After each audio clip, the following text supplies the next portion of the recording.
Buenas, vamos a resolver el ejercicio de circuitos de corriente alterna propuesto en Cantabria en junio del 2024. Es decir, se trata del ejercicio 2, nos dan un circuito RL con los conectados en serie y nos dan los siguientes datos. La tensión eficaz de la fuente 230, como es valor eficaz, pues directamente podemos hacer el fasor del voltaje, suponiendo el origen de tiempos para la tensión. La frecuencia de 50 hercios nos permite calcular la pulsación o velocidad angular, 2πf, será 100 pi radianes partido de segundo. El valor de la resistencia es de 10 ohmios y el coeficiente de autoinducción de la L es 50 milihenrios. Vamos a calcular en primer lugar, antes de continuar, el valor de la reactancia inductiva. La XL, el módulo, es el coeficiente de autoinducción por la pulsación o velocidad angular. Son 50 por 10 a la menos 3 por 100 por pi. Vamos a ver cuál es el módulo.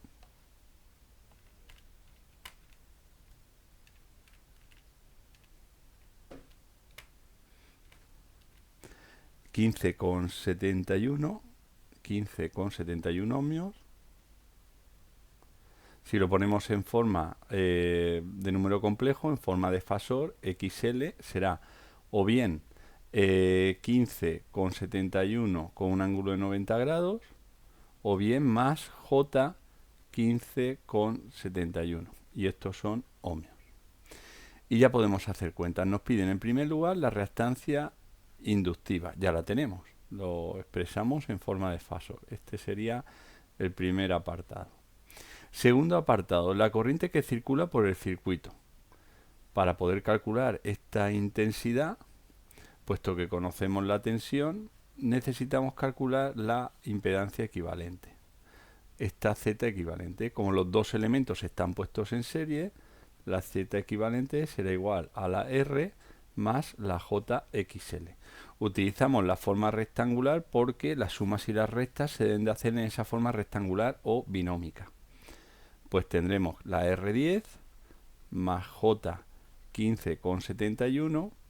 Como ahora la intensidad, que es lo que nos están pidiendo en este apartado, es igual a la V partido de la Z equivalente, ahora nos interesa pasar esta impedancia a forma polar para poder hacer la división. Sumas y restas forma rectangular, divisiones y multiplicaciones en forma polar. Bueno, pues con ayuda de la calculadora le pedimos pasar de rectangular a polar, le indicamos la parte real 10, la parte imaginaria 15,71 y esto nos da un módulo de 18,62 con un ángulo de 57,52. Ahora sí podemos calcular la intensidad, la corriente que circula por el circuito. Tenemos los 230 voltios eficaces con el origen de tiempo cero y ahora la impedancia 18,62 con un ángulo de 57,52. ¿Vale? Dividimos los módulos, 230 dividido de 18,62. El módulo de la intensidad es de 12,35 y se restan los argumentos 0 menos 57,52. Por lo tanto será 57 menos 57,52 grados amperios. Ese será el valor de la intensidad eficaz. Esta será la intensidad eficaz que circula por el circuito. 12,35 amperios. Lo que mediría un amperímetro, si colocáramos aquí, nos daría ese valor, 12,35. En el tercer apartado nos piden el valor de la tensión a la que se encuentran cada uno de los componentes del circuito. ¿Vale? Bueno, pues como conocemos la intensidad, para calcular la VR habrá que multiplicar la R por la I. Y para calcular la VL habrá que multiplicar la XL por la I. Lo hacemos en números complejos y tendremos en este era el segundo apartado, ¿vale? En este tercer apartado, que nos piden los valores de la tensión, pues tendremos VR igual a R por I, VL igual a XL por I. Como es una multiplicación, lo hacemos en forma polar, la R de valor 10, la I 12,35 con un ángulo de menos 57,52 grados. Esto da un voltaje de 123,5 y se suman los ángulos 0 menos 57,52, pues menos 57,52 voltios. La reactancia inductiva, pues en forma polar, 15,71 con un ángulo de 90, por la intensidad, que es la misma para los dos elementos, puesto que están puestos en serie, perdón, 57,52. Multiplicamos los módulos, 15,7 por 12,35, 193,9,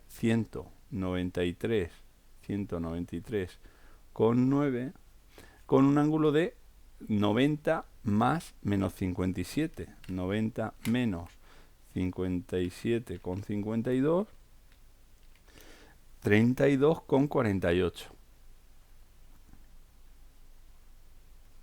Si colocáramos un voltímetro en los extremos de esta resistencia, nos daría 123,5, recuerda los aparatos de medida, miren, valores eficaces, y si colocáramos ese mismo voltímetro en los extremos de la bobina, nos daría 193,9 voltios. Y con eso hemos resuelto el apartado 3. El apartado 4 nos pide el balance de potencias y dibujar el triángulo de potencias. Lo tenemos muy cómodo aquí porque trabajando con números complejos, la potencia aparente pues es el complejo, el fasor de la tensión por el fasor de la intensidad. La tensión hemos dicho 230 con un ángulo 0. La intensidad 12,35 con un ángulo de menos 57,52 grados. Nada, solo tenemos que hacer esa cuenta.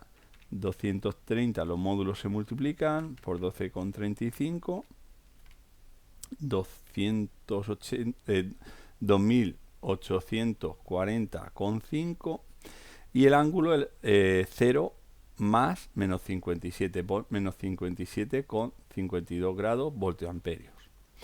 Este valor es la potencia aparente, ¿vale? 2840,5 voltioamperios, pero el problema también me pide la activa y la reactiva, para lo cual únicamente tenemos que transformar este número complejo, ¿vale?, en forma rectangular o binómica. Sería, le pedimos a la calculadora que nos transforme, que pase de polar a rectangular, le indicamos el módulo 2840,5, le indicamos el ángulo menos 57,52 y nos da 1525,36, la parte real, 1525,36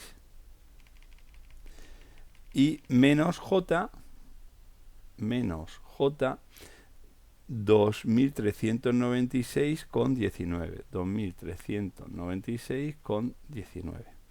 Y aquí ahora sacamos la parte real, corresponde a la potencia activa, que se mide en vatios. La parte imaginaria corresponde a la potencia reactiva, que se mide en voltioamperios reactivos. El triángulo de potencias, pues vamos a intentar hacerlo en proporción. Aquí en las abscisas se dibuja la potencia activa, 1525,36 vatios. Aquí hacia abajo, en este caso, dibujamos la potencia reactiva, esa Q igual a 2396,19 voltioamperios reactivos, y aquí tendríamos la potencia aparente, esa S 2840 con 5 voltioamperios reactivos, y el ángulo, ¿vale?, que será el factor de potencia, el coseno de phi, sería de menos 57,52. Este sería el triángulo de potencias, potencia aparente, activa y reactiva. Y con eso hemos resuelto todos los apartados que nos pide el problema. Espero que te haya servido de ayuda. Muchísimo ánimo.